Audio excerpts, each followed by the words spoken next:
বাংলাদেশ জাতীয়তাবাদী দল জনগণের শুভেচ্ছা নিয়ে, জনগণের সমর্থন নিয়ে রাষ্ট্র ক্ষমতার পরিচালকের আসনে বসেছেন, সরকার গঠন করেছে জনাব তারেক রহমানের নেতৃত্বে।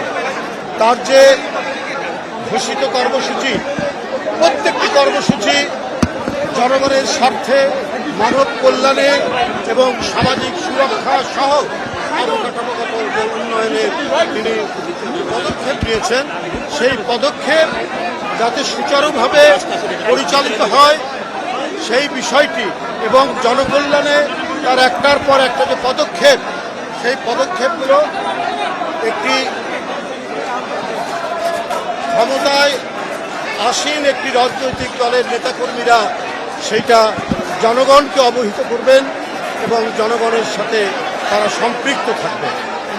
দলের নেতাকর্মী যদি জনগণের সাথে সম্পৃক্ত থাকেন, তাহলে কেউ যদি অনৈতিক চিন্তা করে তারা চিন্তা করতে পারবে না। কারণ আমাদের প্রত্যেকটি কাজ, প্রত্যেকটি কর্মকাণ্ড, সরকারের প্রত্যেকটি কর্মসূচি যেটি বাস্তবায়ন হচ্ছে, প্রত্যেকটি ব্যাপারে আমাদের প্রধানমন্ত্রী, মাননীয় প্রধানমন্ত্রী, তিনি জবাবদিহিতার প্রতিটি স্তর করেছেন, প্রত্যেকটি ক্ষেত্রে তিনি জবাবদিহিতা নিশ্চিত করেছেন।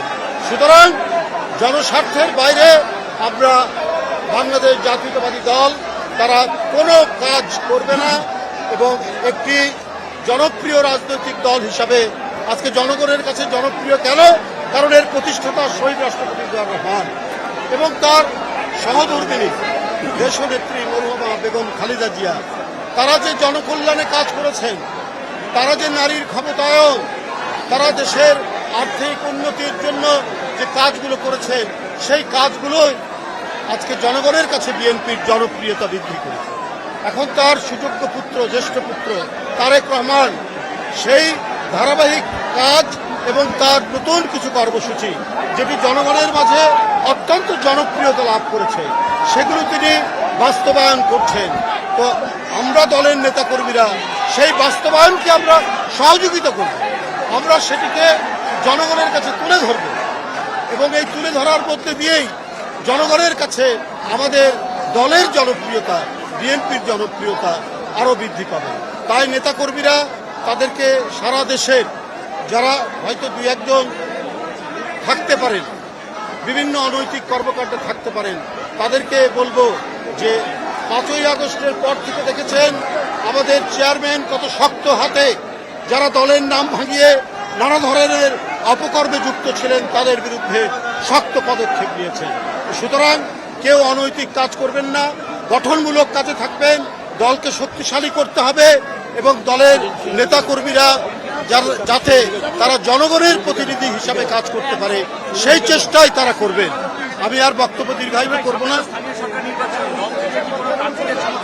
দল থেকে স্থানীয় পর্যায়ে আমাদের দলের নেতৃবৃন্দ যারা আছেন, ইউনিয়নের নেতা, উপজেলার নেতা বা থানার নেতা বা জেলার নেতারা, তারা সব কিছু যাচাই বাছাই করে ইউপি নির্বাচনে যিনি যোগ্য প্রার্থী তাকে সমর্থন দেবেন।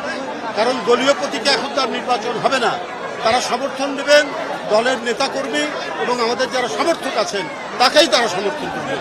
একজন দলীয় সমর্থিত ব্যক্তি অবশ্যই নির্বাচিত হবে, কারণ আজকে এত অপপ্রচার দিয়েছে, এত চক্রান্ত হচ্ছে, এত ষড়যন্ত্র হচ্ছে, তারপরেও দেখেছেন জরিপে বিএনপির জনপ্রিয়তা অনেক বেশি, প্রায় 54, 55, 56%। আর ব্যক্তিগতভাবে প্রধানমন্ত্রীর জনপ্রিয়তা আরও বেশি, 65-66%।